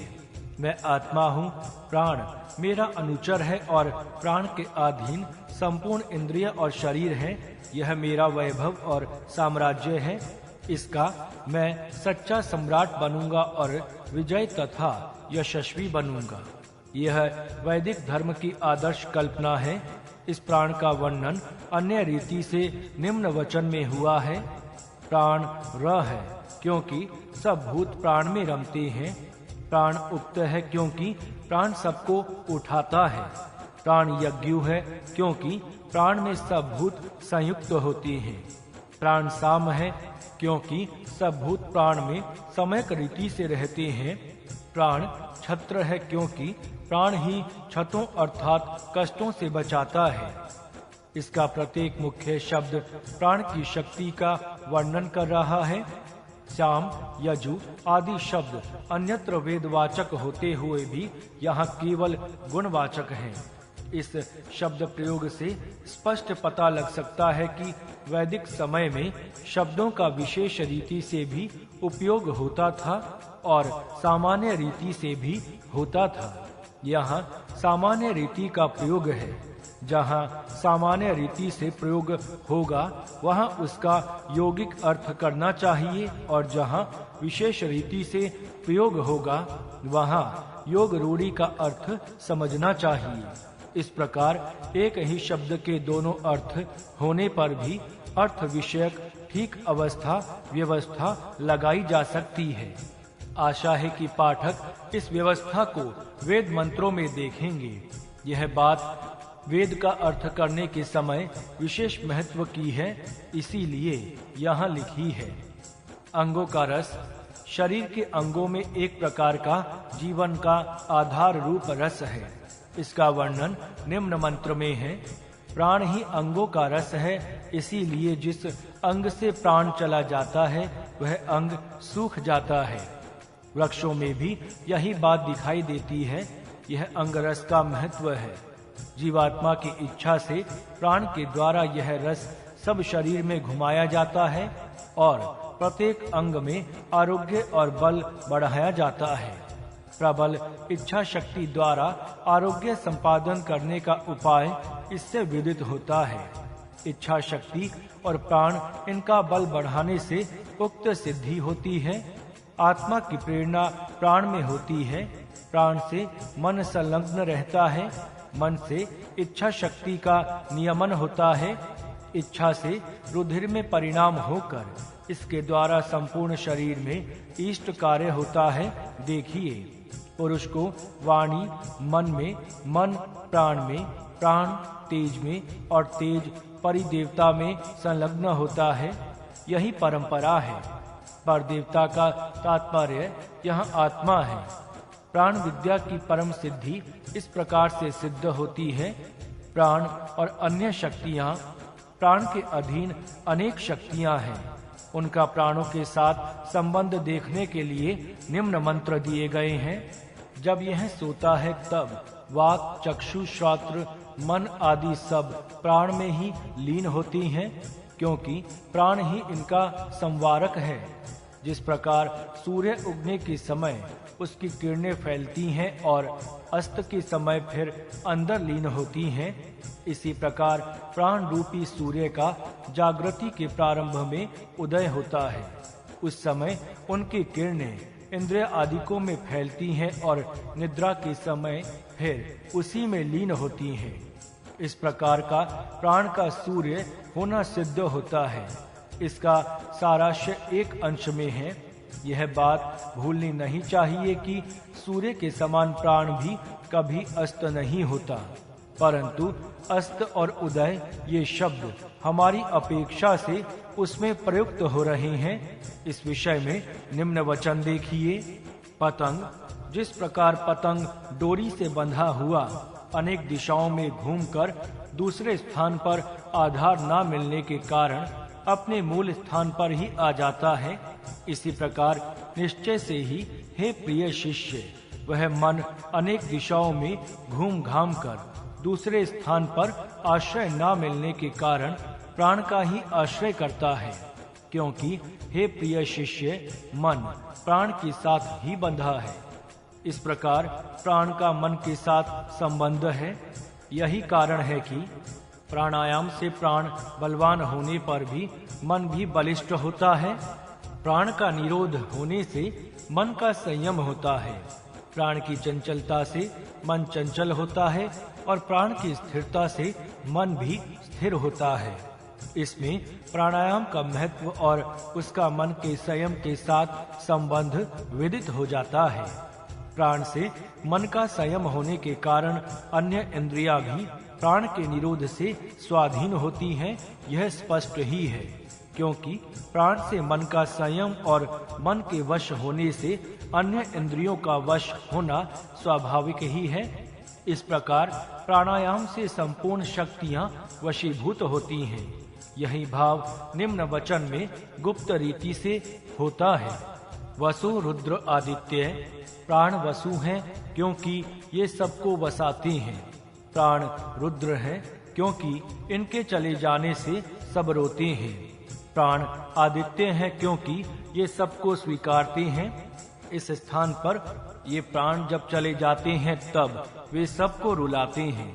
इतना प्राणों पर प्राणियों का प्रेम है।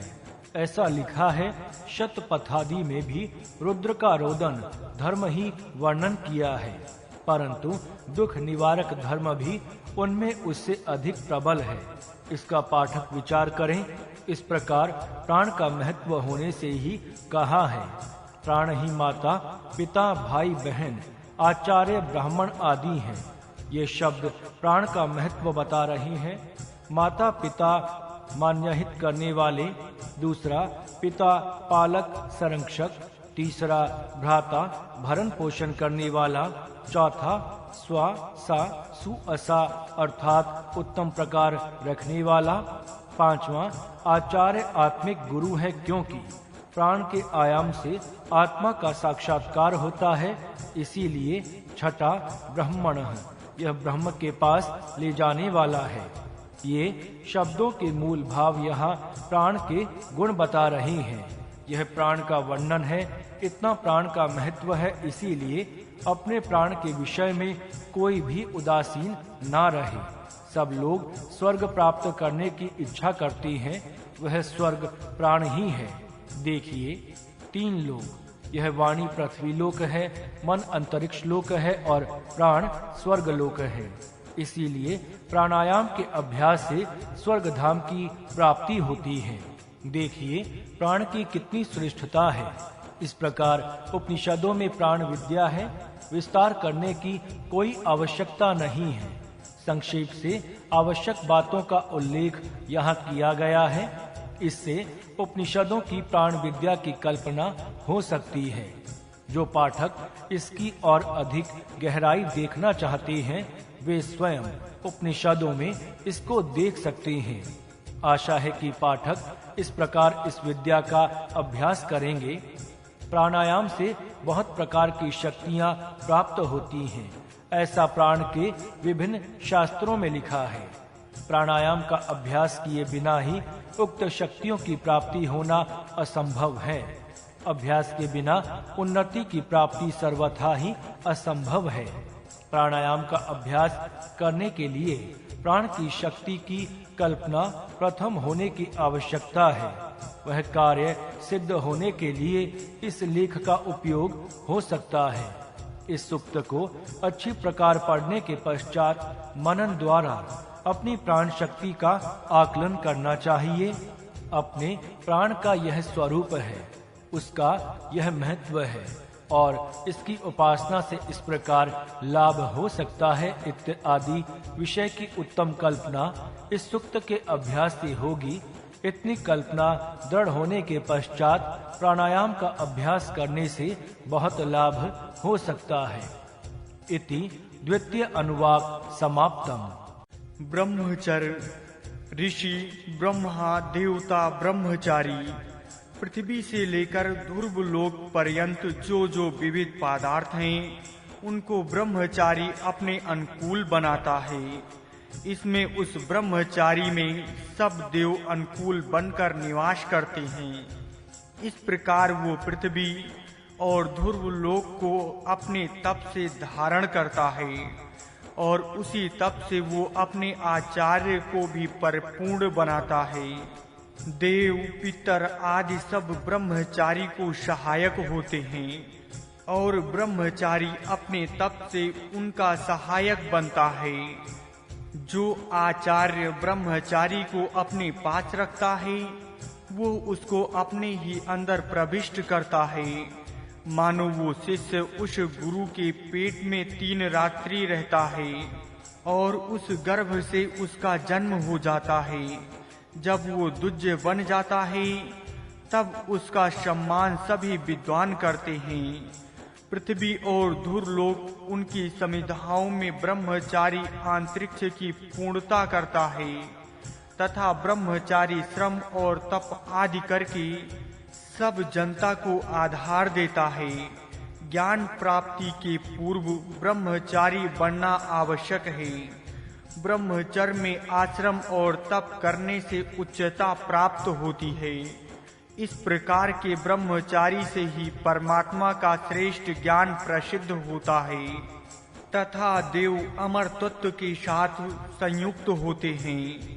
समिधा कृष्ण जन आदि से सुशोभित होता हुआ बड़ी बड़ी दाढ़ी मोक्ष धारण करने वाला तपस्वी ब्रह्मचारी नियमानुकूल आचरण करने के कारण अपनी प्रगति करता है।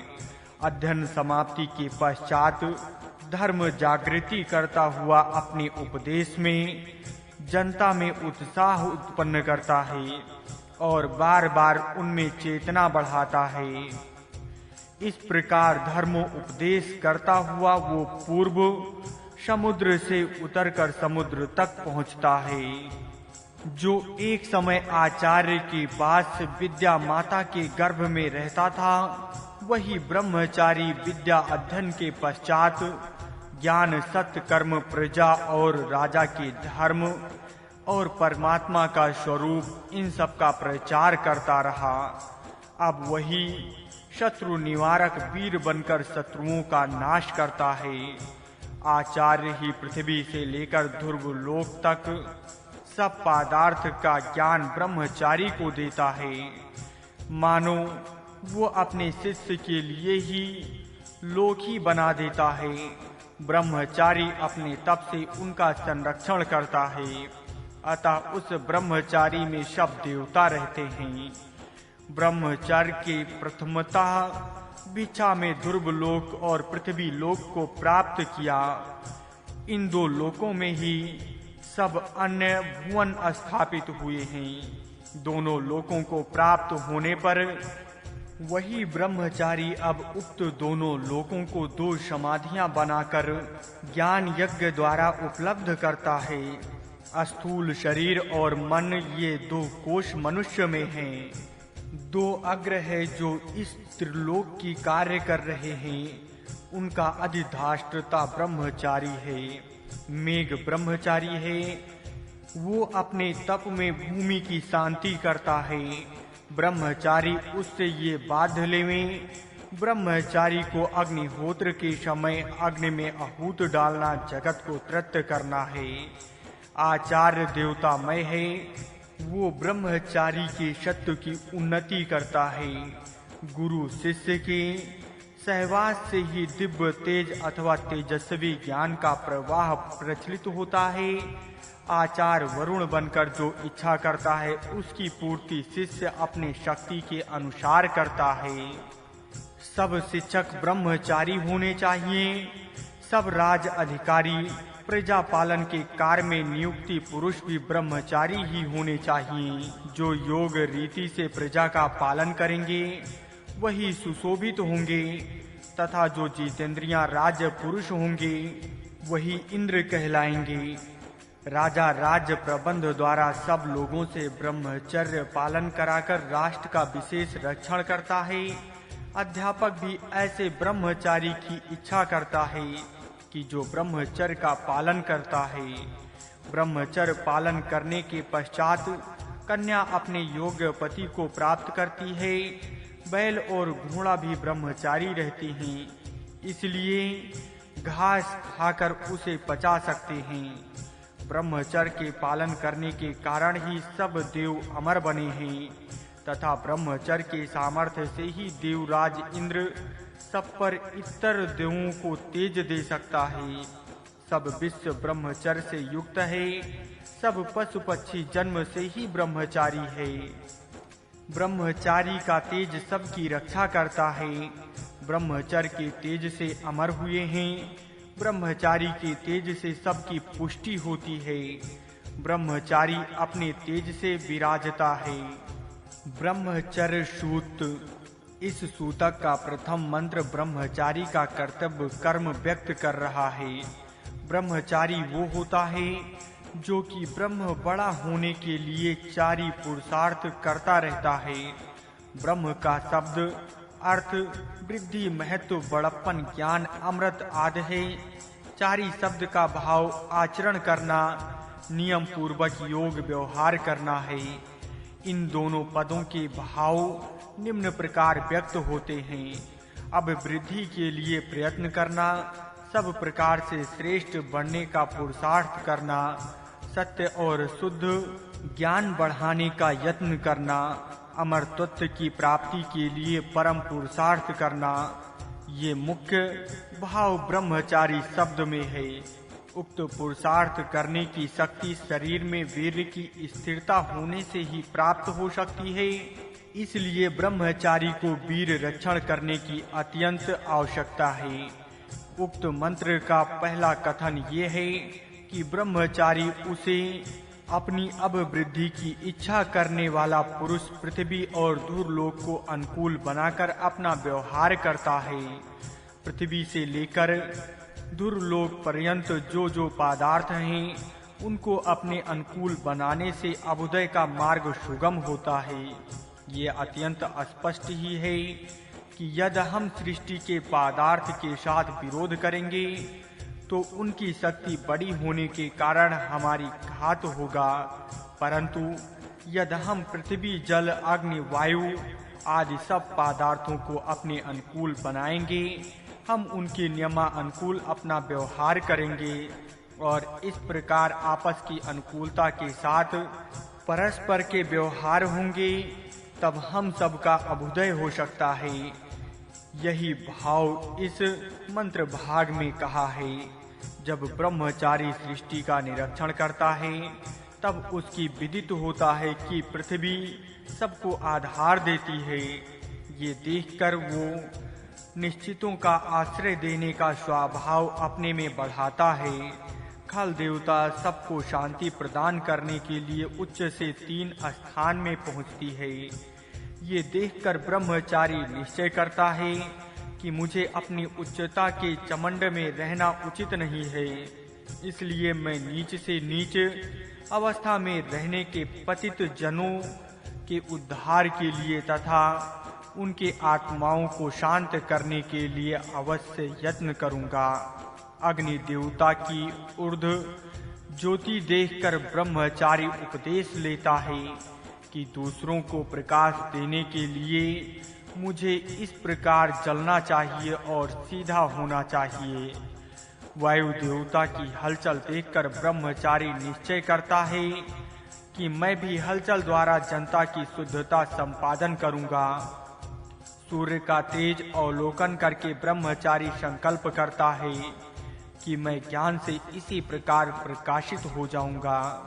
चंद्र की शांति अमृतमयी प्रभा का निरीक्षण करके वो बोध लेता है कि मैं भी इसी प्रकार अमृत रूपी शांति का स्रोत बन जाऊंगा। इसी ढंग से अन्य देवताओं का निरीक्षण करके वो अपने अंदर उनके गुण धर्मों को धारण करने और बढ़ने का यत्न करता है। मानो अग्नि आदि देव उसके लिए आदर्श बन जाते हैं और उक्त प्रकार उसको उपदेश देते हैं। वेद मंत्रों में जो अग्नि वायु आदि देवताओं के गुण वर्णन किए हैं, उसका यही तात्पर्य है। ब्रह्मचारी एक एक सूत को पढ़ता है और प्रारंभ में उक्त गुण उन देवताओं में देखकर अपने अंदर उनका धारण करने का यत्न करता है। इन देवताओं में परमात्मा के विविध गुणों का आविर्भाव होने के कारण वो परंपरा से परमात्मा के गुणों को ही अपने अंदर बढ़ाता है। इसी प्रकार हर एक देवता के प्रशंसनीय सद्गुण देखने का उस ब्रह्मचारी को अभ्यास होता है। दोष देखने की दृष्टि दूर होती है और सद्गुण स्वीकार करने का भाव बढ़ जाता है। हर एक मनुष्य की उन्नति का यही वैदिक मार्ग है। आजकल दोष देखने का ही भाव बढ़ गया है, इसलिए प्रतिदिन मनुष्य गिरता ही जाता है। इस कारण मनुष्य मात्र को इस वैदिक धर्म के मार्ग में ही आकर सब जगत में शांति स्थापित द्वारा अपने अपने आत्मा की शांति बढ़ानी चाहिए। सत्य पथ्य ब्राह्मण में कहा है कि जो देव करते आए हैं मैं वही करूंगा। यही बात उक्त स्थान पर कही है। इस प्रकार ब्रह्मचारी देवों का अनुकरण करने लगता है। देवों के विषय में आदर भाव धारण करता है और अन्य प्रकार देवों को प्रसन्न करने का यत्न करता है। इस तपस्या से देव भी संतुष्ट और प्रसन्न होकर उसके साथ अथवा वास्तविक रहते उसके शरीर में निवास करने लगते हैं। इसका वर्णन आगे के मंत्र भाग में है। देवताओं की अनुकूलता। जो ब्रह्मचारी उक्त प्रकार देवताओं का निरीक्षण और गुण ग्रहण करता है, उसमें अंश रूप से निवास करने वाले देवता उसके साथ अनुकूल बनकर रहते हैं। मंत्र कहता है कि उस ब्रह्मचारी में सब देव अनुकूल मन के साथ रहते हैं। उसके शरीर में जिन जिन देवताओं के अंश हैं, वह सब ब्रह्मचारी के मन अनुकूल अपना मन बनाकर उसके शरीर में निवास करते हैं। अपने शरीर में देवताओं का निवास निम्न प्रकार से होता है।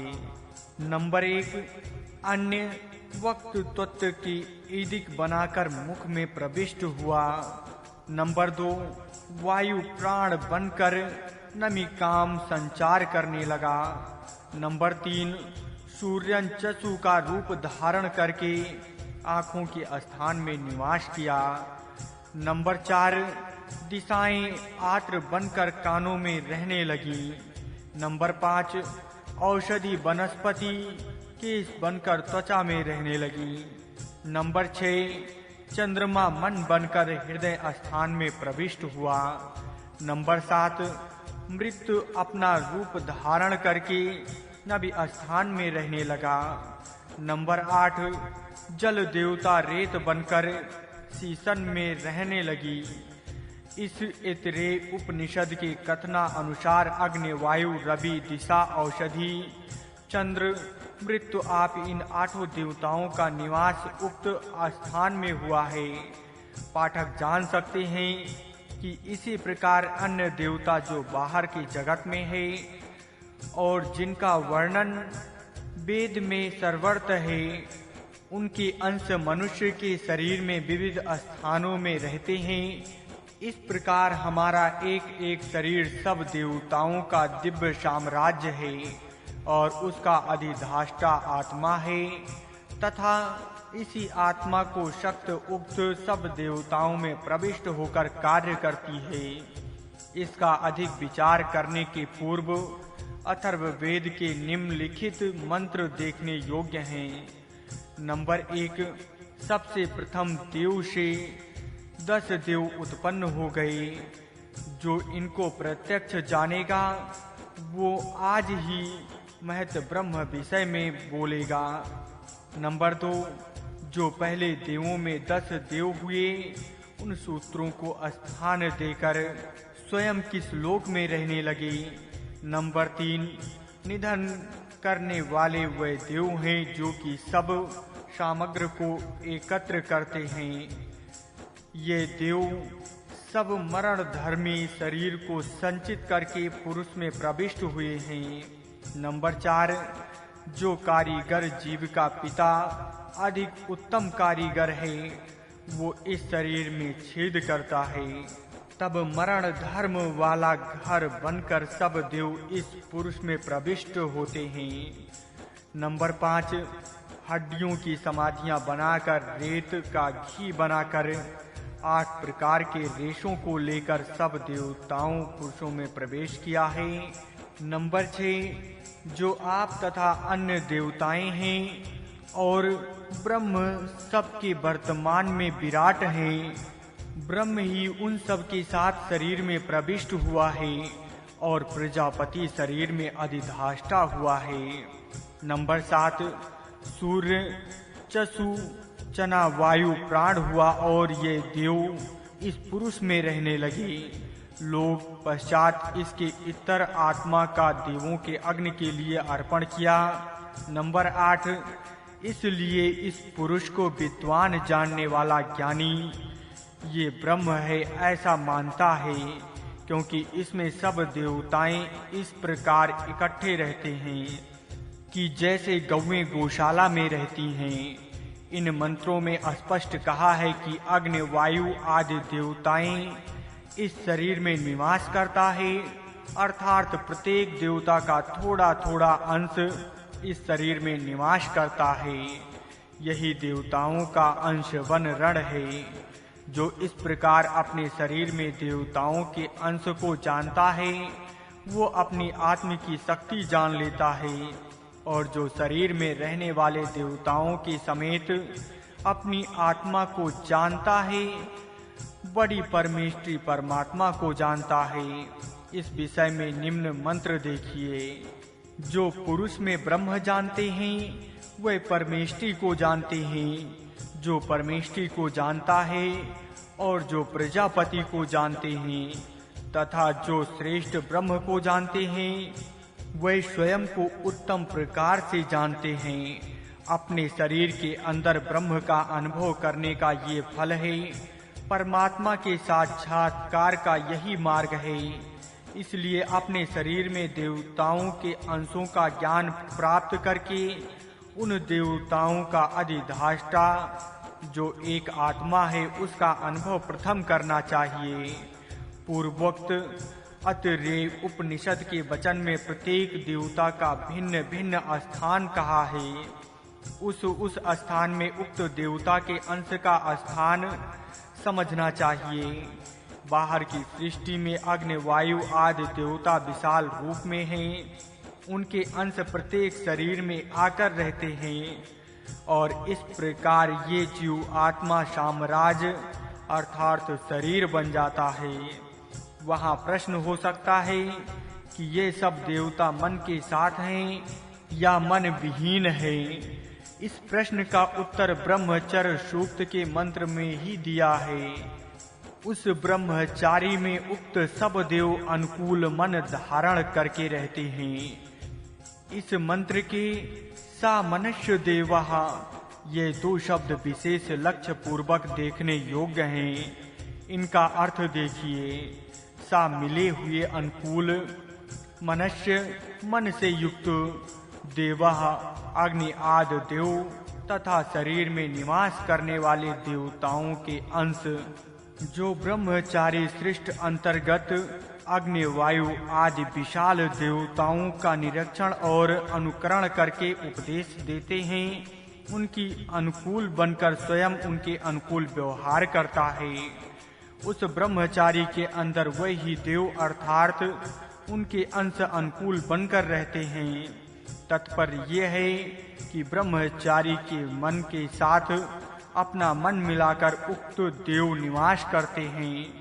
प्रत्येक इंद्रियों में एक एक देव हैं और वो देव इस ब्रह्मचारी के अनुकूल होकर रहता है।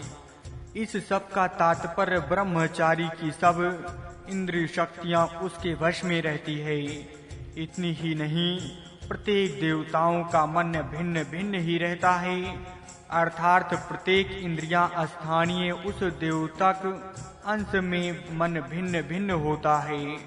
अंश का नाक, कान, मुख, हृदय, जीभ, शिशन, हाथ, पांव आदि प्रत्येक इंद्रियां सब आवश्यक मन विभिन्न हैं, परंतु सब के लिए विभिन्न मनों का अपने अधीन रखने वाला जीव आत्मा का मुख्य मन होता है। ब्रह्मचर्य के नियमानुसार अपना आचरण करके ब्रह्मचारी बनता है। उसके शरीर में निवास करने वाले देवताओं के संपूर्ण अंश ब्रह्मवारिक मन के अनुकूल अपना मन धारण करके उसके अनुकूल ही अपना कार्य करने को तैयार होते हैं। परंतु जो नियम छोड़कर जैसे चाहे व्यवहार करता है, उस स्वच्छंद पुरुष के इंद्रिय स्थानीय देवता गण भी स्वेच्छाचारी होते हैं और प्रत्येक इंद्रियां स्वेच्छा है। बस अंत में इस मनुष्य कार्य का नाश होता है। इसलिए ब्रह्मचारी को उचित है कि वो नियमानुसार आचरण करके इंद्र स्थानीय सब देवताओं को अपने अधीन रखें और अपनी इच्छा अनुसार उनसे योग्य कार्य लेता रहे।